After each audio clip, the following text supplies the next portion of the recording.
How did you set it up? I first created a new classroom in Desmos.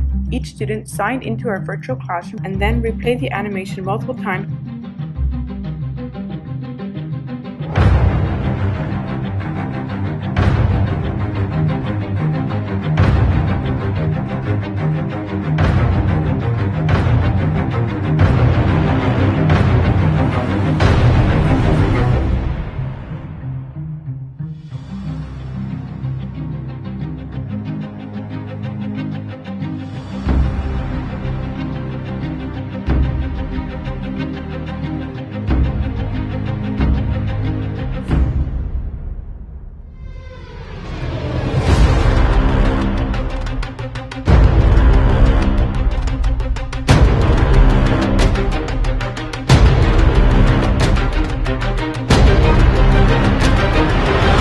How did you set it up?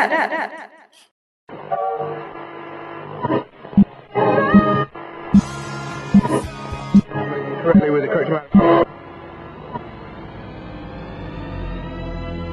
And now for our feature presentation.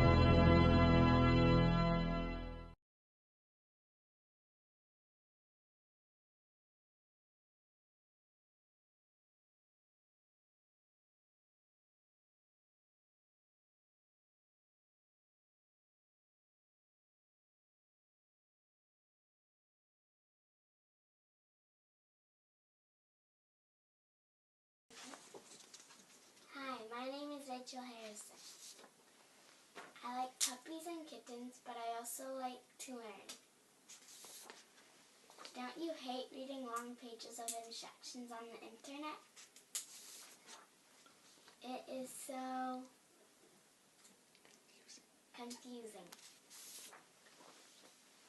YouTube and videos are way better.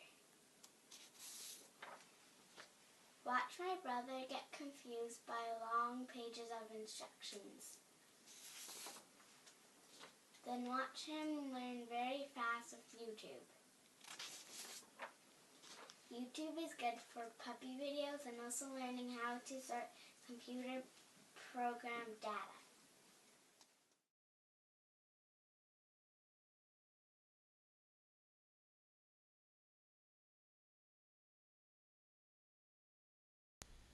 My technology critique is more of a meta-technology critique.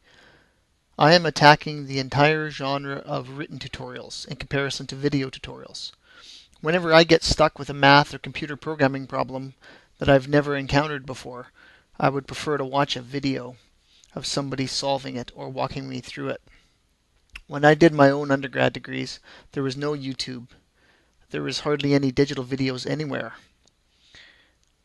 For the most part, I had to rely on static textbooks and written web page tutorials. Maybe they had some images, but no dynamic media such as videos. Entire industries have since sprung up around video tutorials. For example, the Khan Academy is mostly math-centered and has given rise to all kinds of positive reviews and revolutionary reviews even.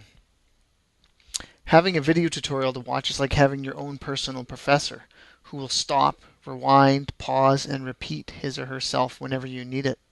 This is vastly superior to reading hundreds of words, maybe hundreds of pages, that are needed to explain the exact same thing that a 5 or 10-minute video could do.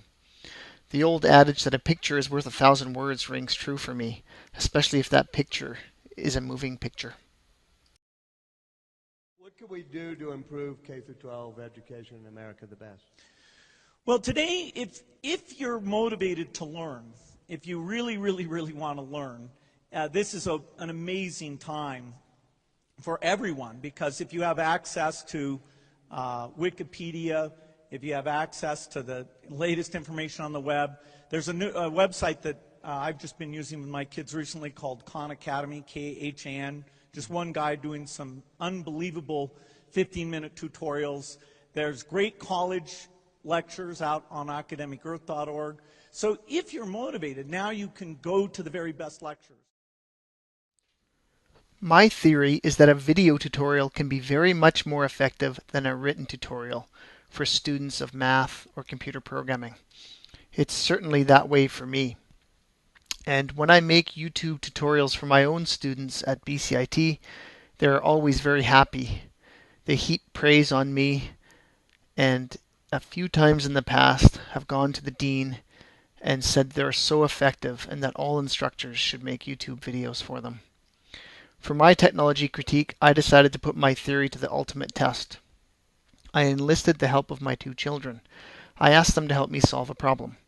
I wanted them to sort a shuffled standard deck of 52 playing cards as fast as they could, using any technique they wanted.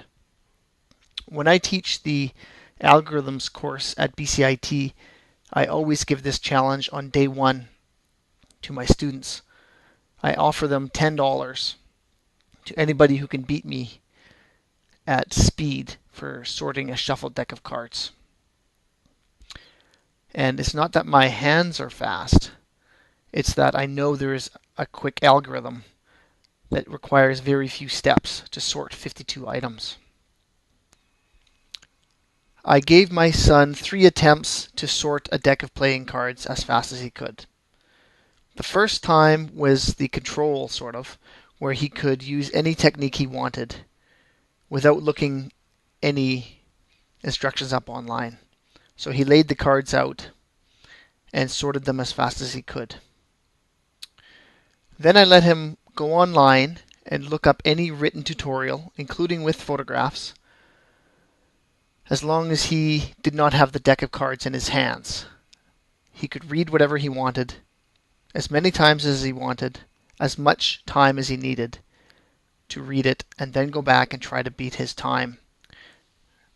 Finally, I let him watch videos online of people sorting cards and giving tips and techniques, and see if he could beat his time again. The results were very conclusive. In his first attempt, my son sorted the shuffled deck in 5 minutes. He spread the cards out in front of him, as you see, and it seemed like a fairly arbitrary slow technique. Next, he read about quick sort and radix sort, which were long pieces written on the internet which had photographs on them. He found these tutorials himself. The quick sort and radix sort are fast ways to sort sets of 52 objects. But when he tried to understand what he was reading, he was confused and unhappy, even though there were photographs in it, and even though he was allowed to read it in as much time as he needed, as many times as he needed, it was confusing. After reading the tutorials, his time actually got worse. It took him 6.5 minutes to sort the deck instead of 5 minutes. And he failed to actually use the quick sort or radix sort techniques that were described in the text that he read. The tutorial that he read was intended for beginners, and it was well written, but it didn't help him at all, at least not in the one attempt he had.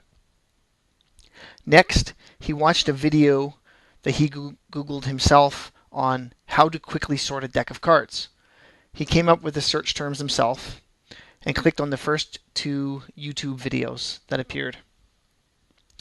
In fact, he didn't even need to finish watching half of the length of one video before he turned to me and said, "Okay, Dad, I got it. I don't need to see any more." He took the cards and sorted them in 4 minutes. But much more impressive than the time was the fact that he was actually doing a full merge sort algorithm perfectly in his sorting, as you can see. This is not easy for my BCIT students to do, and he did it very quickly. The video was clear enough for an 11-year-old to ace the merge sort algorithm in a couple of minutes. And I think this helps prove or demonstrate my point that videos are much more effective for some people than long texts, textbooks, etc.